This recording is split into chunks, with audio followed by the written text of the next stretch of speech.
Hello, boys and girls, and welcome back to another fun little story. Today I felt like telling you all about a few little incidents that happened some years back. We all know how disgusting ball pits are, but do you know just how dangerous they can be? Let's delve into it, shall we? Welcome to Reflections on the 1992 Chuck E. Cheese ball pit incident.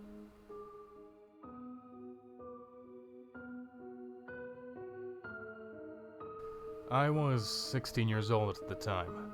I recently landed the esteemed job of dish boy at the local Chuck E. Cheese franchise. At the time, ball pits were still very much a thing. They're calling 2020 the year the ball pit died. Actually, that's just what I'm calling it.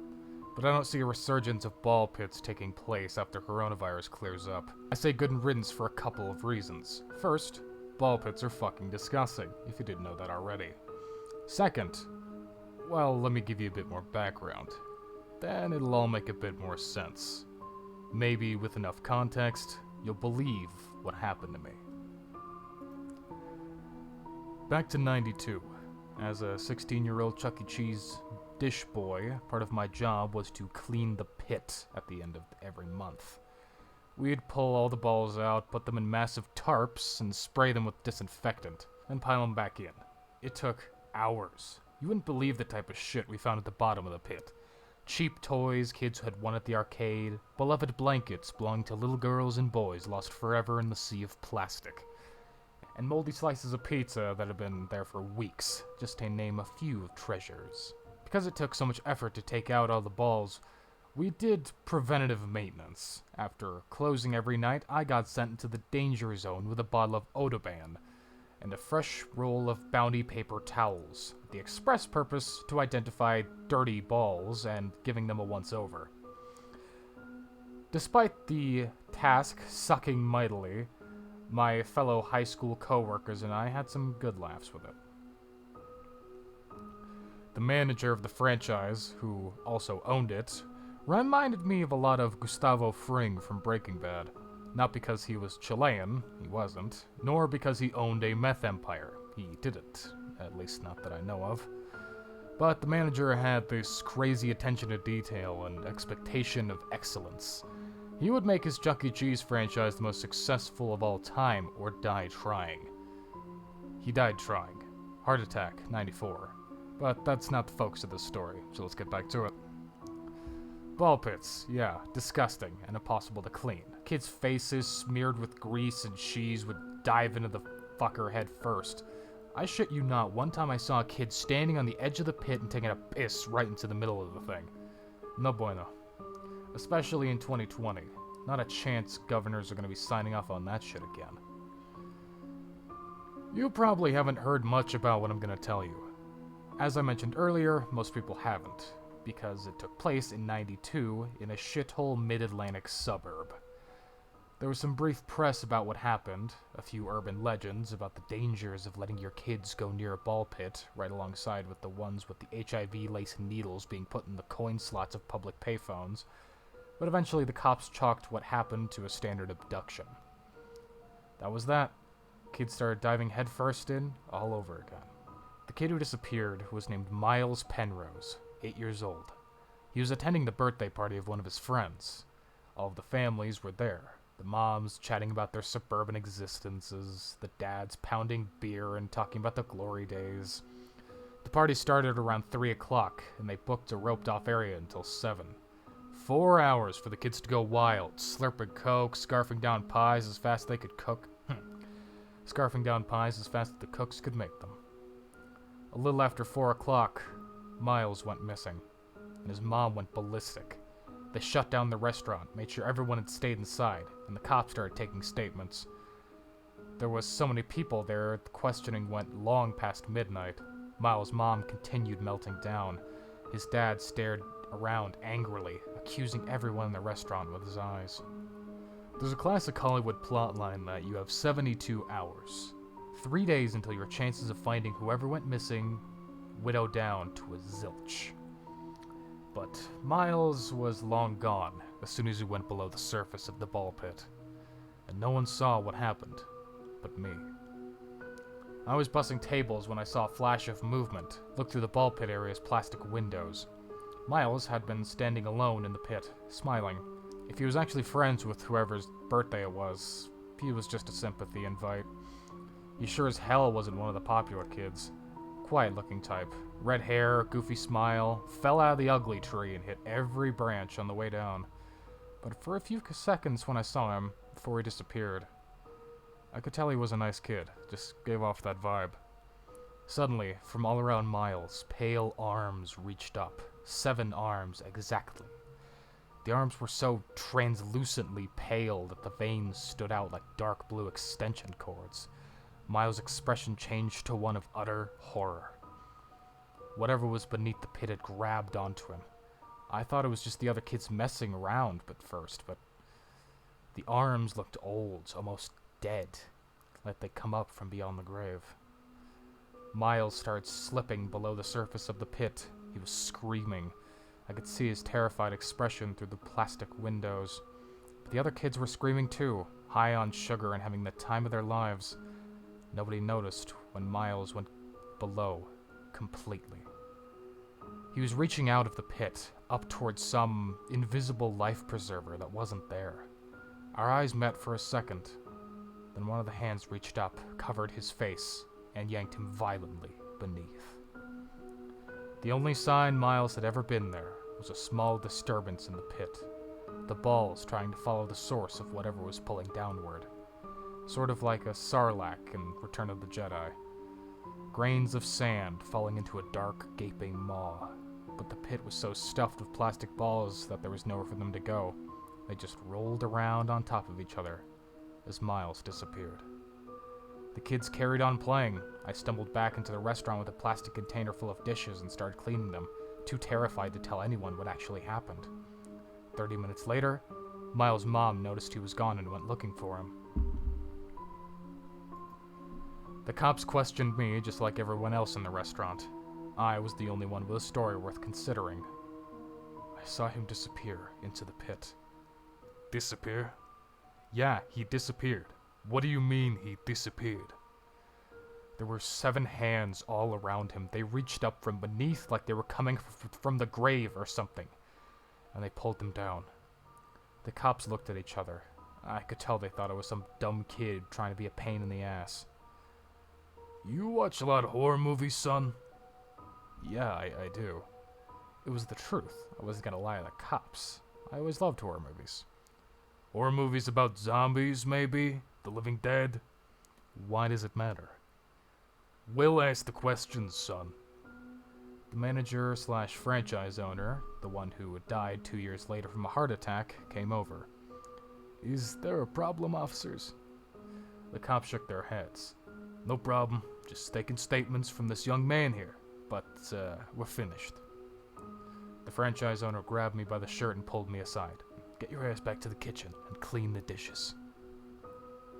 I hustled away, wanting to tell the cops more, but knowing I'd missed my opportunity. That was just the beginning of the night for me.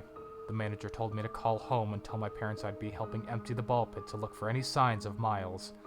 No one believed me that he disappeared into the pit, but the cops decided to empty the thing anyway.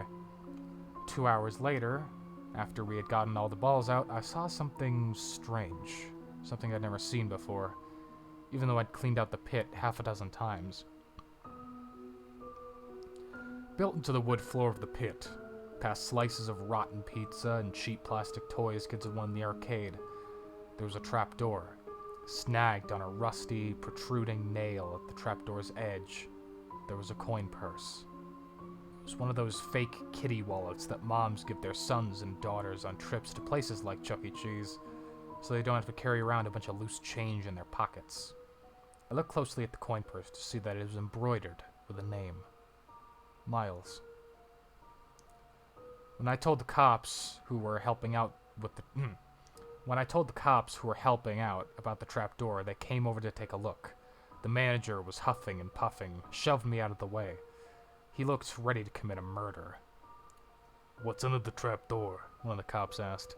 Crawl space, said the franchise owner. No one goes down there anymore. We've long since tossed the stuff that's been stored under the floorboards, mostly just trash and old tools. This building used to be a machine shop. The cops insisted on having a look. The unlucky guy who drew the short straw went underneath with a flashlight, but he didn't find any sign of Miles. There was no exit point either.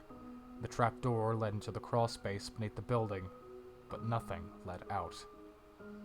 When all was said and done, they chalked Miles's case up to a standard disappearance. 72 hours pass, then a week, then a month. After 6 months, they stopped looking. Miles' mom came to the restaurant every day, walking into the ball pit area, looking around for her lost son. On a couple of occasions, she pulled me aside, recognizing me as the one who said Miles disappeared beneath the plastic balls. After catching me talking to Miles' mom for the third, fourth time, the manager told me to pack my shit and get out. 28 years have passed since the day Miles Penrose disappeared at the Chuck E. Cheese restaurant in the town I've long since left. I'm middle-aged now, 44. I'm twice divorced and have one kid I talk to, one who hates my guts, but let's not get into that. The direction my life has gone is a bit of a sore subject. Up until November of last year, 2019, I hadn't thought about what had happened to Miles for over a decade or more. Life does that to you. Memory's weird. You only reserve mental space for the essential stuff. Looking back, it makes me sad that Miles's memory wasn't essential after a while. That's just the way things go. So, November 2019. Right as the coronavirus was heating up, but not quite at the state of emergency yet, ball pits were still allowed, as was in-person dining. My friend, his wife, and I were going to a fancy gala in the city. It was an art exhibit put on by this fancy-pants entrepreneur from Europe. $200 a ticket, but it was an all-you-can-eat lobster feed, so I was on board. Only when I walked in did I realize that the centerpiece of the exhibit was a giant ball pit. There was a bunch of white plastic balls piled into an above-ground pool. Around the pool was a deck with a buffet of dining tables, everything built atop scaffolding, covered in artificial turf so it looked like a hillside. Summer vacation. That was the name of the exhibit. Funny timing, because it was winter. One of the coldest ones on record in the city I'd relocated to. Blizzards had been bombarding the city for weeks, and one was currently raging, covering the urban landscape in snow. A lump rose in my throat when we got inside. I'd been avoiding ball pits like the plague since what happened in '92. I insisted that we leave, but my friend and his wife reminded me that the tickets were non-refundable. They had no idea about the trauma I experienced as a 16-year-old. It became the topic of conversation for the first part of the dinner until we switched to talking about something else I can't remember. I watched out of the corner of my eye as person after person jumped into the pit. Moms and dads, grandmas and grandpas. People were reliving their childhood, which I think was the point of the exhibit. There were kids there too, sons and daughters of filthy rich patrons of the arts. What happened next was almost exactly what happened to Miles Penrose in '92. A little girl was standing in the pit by herself. Her name was Sarah Wallace. She was blonde-haired, rosy-cheeked, smiling in a state of complete and utter bliss as she watched people of all ages jump in. Suddenly, from around her, pale arms protruded from the pit. 7 arms exactly, streaked with veins so dark they may as well have been black. Sarah screamed, but once again no one heard her. People were too busy talking about art, screaming in jubilation, and chomping down on all-you-can-eat lobster to notice. I jumped up from the table and ran full speed, leaping into the pit where she had gone under. I did my best to swim beneath the plastic balls, but they were too thick. I just slipped around the mass of plastic, preventing my progress. I climbed around and noticed everyone who'd come to the gala was looking at me. Some with smiles, thinking I joined in on the fun. some with looks of terror that a 44-year-old man was flailing around like a crazy person. Sarah Wallace's mom was scanning the area for her daughter. Our eyes met. She registered what had happened, and she began to scream. The way it played out after was eerily familiar to what happened in '92. Cops came, they questioned people, they questioned me thoroughly, given that I was the one who'd noticed Sarah was gone. They emptied the pit, but the difference between this time and '92 was there was no trap door. The base of the pool was made of a solid piece of plastic. The standard 72 hours passed, but I had known the second Sarah disappeared into the pit that she was gone. Just like Miles. It was late on a Sunday. I was at my expensive downtown loft, alone. The loft is on the 3rd floor. There's nothing outside. No fire escape, no nothing. If you open the window and step out, you're falling to a hard concrete floor 40 feet below. That night, I'd been busy researching the history of ball pits, searching Google's archives for news of disappearances at McDonald's, Chuck E. Cheese, and Burger King restaurants throughout the 90s, but I was coming up short. Then, all of a sudden, the power went out. I didn't think much of it. The blizzard, raging for weeks, had caused the power to go out a bunch of times already. The apartment was cloaked in darkness. I walked into my bedroom thinking about Sarah Wallace. The combination of heat blasting inside my apartment and cold air hitting the glass from outside. There was thick condensation on the windows. I got into bed, despite knowing that sleep was a long way off. It had been hard to come by since what happened 3 days earlier at the gala. Something terrifying happened then. I noticed movement outside my bedroom window, obscured by the condensation, but it was physically impossible. There was no fire escape. It was a straight drop, 40 feet to the street below. Sure, window cleaners came once every 6 months, but it was almost midnight, and they'd already come the previous week. I got up from my bed and walked to the window to investigate the movement. When I got to the window, there was a massive bang, like a hand had slapped on the other side. The glass rattled. I stumbled back into my bed, forced to take a seat on the edge. I saw 7 hands appear on the other side of the window. They began tracing something in the condensation. But that wasn't possible either. They were on the wrong side of the glass. The condensation was on the inside. Still, the tracing continued. My heart jackhammered in my chest. I closed my eyes. When I opened them, there was a message. I will stop sniffing around like a cheese-hungry rat. Yes or no. The message about me being a cheese-hungry rat, the connection to the 1992 Chuck E. Cheese ball pit incident. Whatever this paranormal entity was, it was the same one from all those years ago, the same one that had taken Miles Penrose in '92 and Sarah Wallace 3 days ago. I got up, taking slow steps towards the window. The room had become freezing cold, but the message traced in the condensation remained. Part of me wanted to keep searching for Miles and Sarah to find the truth about what happened to them. I wanted to keep researching disappearances of all the other ball pits, if there had been any. But being as terrified as I was, I hate myself for it now. I traced an X next to yes. Suddenly, 7 ghostly hands reached up from the floor inside the apartment, planting themselves on my window with another bang. They began rubbing the window in circles, the wet glass squeaking as they did. I stumbled back into bed, forced to take another seat. I closed my eyes. When I opened them a minute later, the message was gone. So too was the condensation. Outside, it was snowing as hard as it had been for weeks. There was nothing on the other side of the glass. No pale hands attached to vein-streaked arms were reaching up from the floor. I was alone in the apartment, just me, the memory of Miles and Sarah, an overwhelming sense of guilt that I decided to give up on their memory. If 2020 truly is the year the ball pit died, I'm grateful, because it's just wishful thinking, but I hope for the sake of kids everywhere that I'm right.